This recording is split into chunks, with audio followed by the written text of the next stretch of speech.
Hello everyone, welcome back in new video. पूरे 3 साल के बाद में आपकी ये भर्ती आई है। अगर आप इस वीडियो को देख रहे हैं, आपने इस वीडियो पे क्लिक किया, आपके सामने वीडियो आई है, तो मेरे भाई मैं कह सकता हूं कि आप बहुत लकी हैं, आप बहुत किस्मत वाले हैं, क्योंकि 3 साल के बाद में भर्ती आई है। आप इसके अंदर आवेदन कर देते तो मेरे भाई सिलेक्शन बहुत आसान है।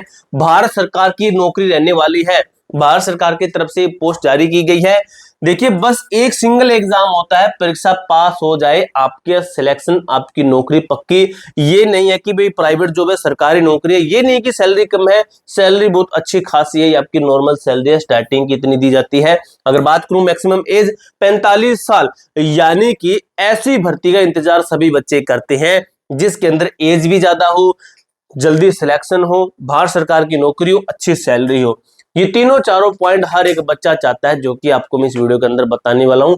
आपके लायक ही ये नौकरी है, क्योंकि एज इसके अंदर काफी सारी दी गई है, काफी एज के अंदर छूट भी दी गई है।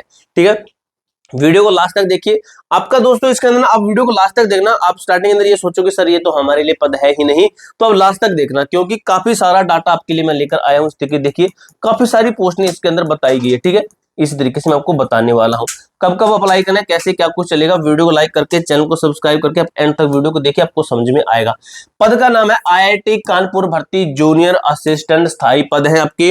योग्यता की बात करें कि कौन कौन अप्लाई कर सकता है, परीक्षा पैटर्न और आवेदन की पूरी जानकारी एक ही जगह पर आपको इसी चैनल के माध्यम से दी जाएगी। आगे की भी अपडेट देते रहेंगे हम दोस्तों। इस तरीके से आपको नई नई भर्तियों के बारे में बताते हैं, ऐसी भर्तियां जो कि आपकी 2-3 साल के बाद में आती है, लगभग बच्चों को पता नहीं होता है, और उनके अंदर सिलेक्शन लेना भी बहुत आसान होता है। तो देखिए भाई, एक शानदार अवसर, मुख्य बातें क्या है, तो देखिए भाई, एक शानदार अवसर आपके लिए है।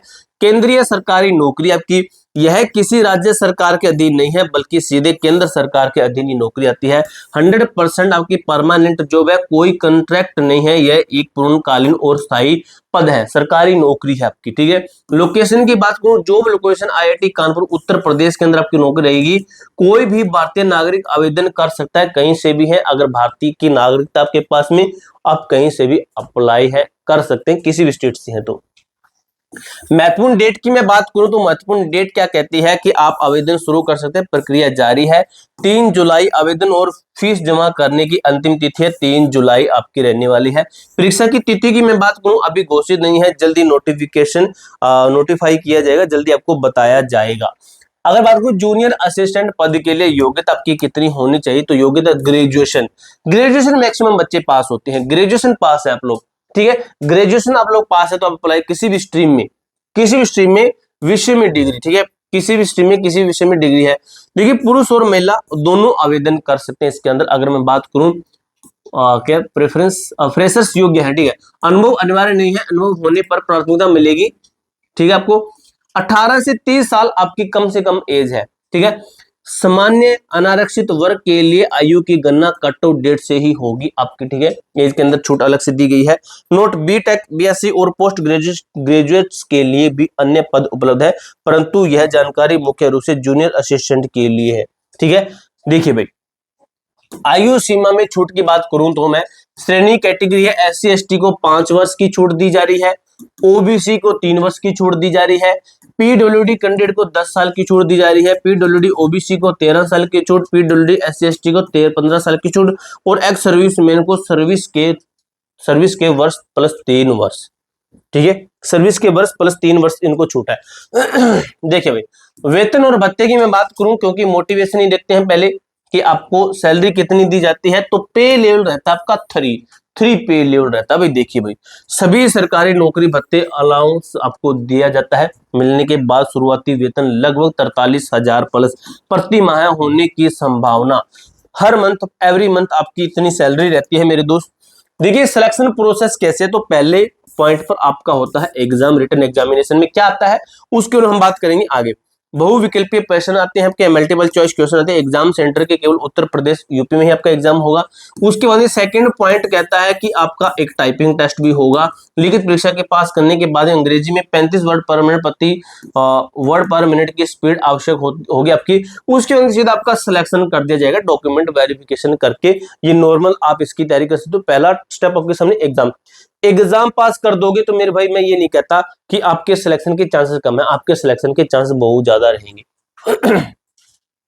अब अगर मैं बात करूं देखिए भाई, परीक्षा पैटर्न का, कि एग्जाम के अंदर कैसा एग्जाम आएगा, किस तरीके से एग्जाम होगा। तो देखिए भाई, अगर काफी बच्चे ये सोचते हैं, अभी यहाँ पर बच्चे ये सोचेंगे कि सर जो ये वाला है टाइपिंग टेस्ट है ये हार्ड होता है, तो बिल्कुल हार्ड होता है भाई, इसीलिए तो ये भर्ती है आपके, इसके अंदर बहुत कम बच्चे आगे तक पहुंच पाते हैं। अगर सिलेक्शन इतना आसान होगा तो भाई सभी इसके अंदर चले जाएंगे।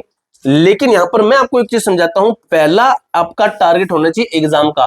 जो बच्चा एग्जाम पास कर देगा जो बच्चा एग्जाम पास कर देगा सॉरी, तो आपका टाइपिंग टेस्ट 1 से 1.5 महीने के अंदर अंदर आपकी वो स्पीड आ जाएगी 35 वर्ड पर मिनट। ये भी नहीं है कि हिंदी के अंदर करना है, इंग्लिश के अंदर करना है, अंग्रेजी के अंदर करना है।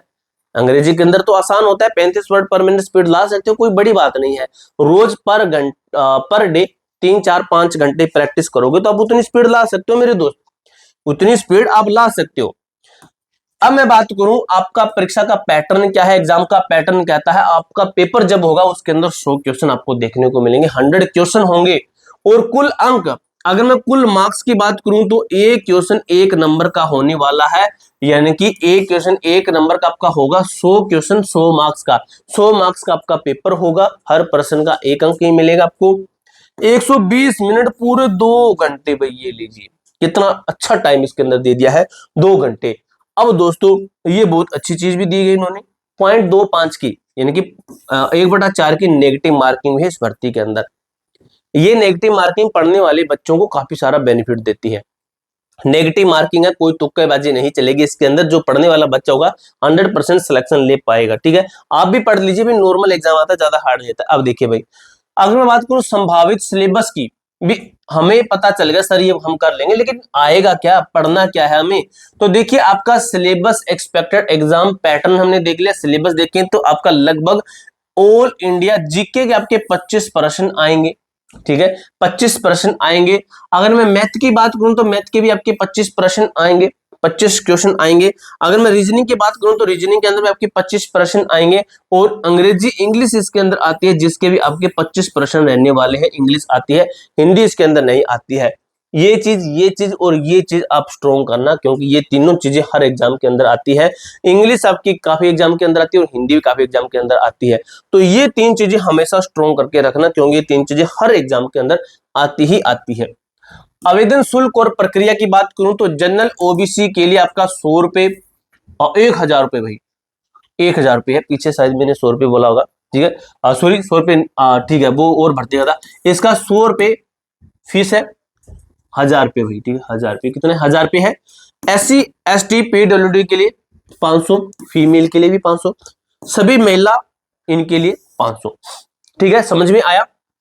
आधिकारिक वेबसाइट पर जाएं, IIT कानपुर की ऑफिशियल वेबसाइट से नोटिफिकेशन डाउनलोड करें, इसे ध्यान से पढ़ें। आवेदन कैसे करना है वो आपको बता रहा हूं। आधिकारिक वेबसाइट पर जाना IIT कानपुर के ऊपर, ठीक है, रजिस्ट्रेशन पोर्टल पर अपना रजिस्ट्रेशन पूरा करें। रजिस्ट्रेशन पोर्टल कौन सा होता है भाई, जो IIT का जो ऑफिशियल साइट होता है उसी के ऊपर आपका होता है। ठीक है, लॉगिन और फॉर्म लॉगिन करके अपनी डिटेल भरें और 3 जुलाई से पहले फॉर्म फीस जमा करें, आपका सिलेक्शन हो जाएगा मेरे भाई। अगर इतना कुछ कर देते हो आपके सिलेक्शन के बहुत ज्यादा चांसेस रहेंगे। आप इस फॉर्म को अप्लाई कर दीजिए। ठीक है, पूरी जानकारी मैंने अच्छे तरीके से क्लियर कर दी है।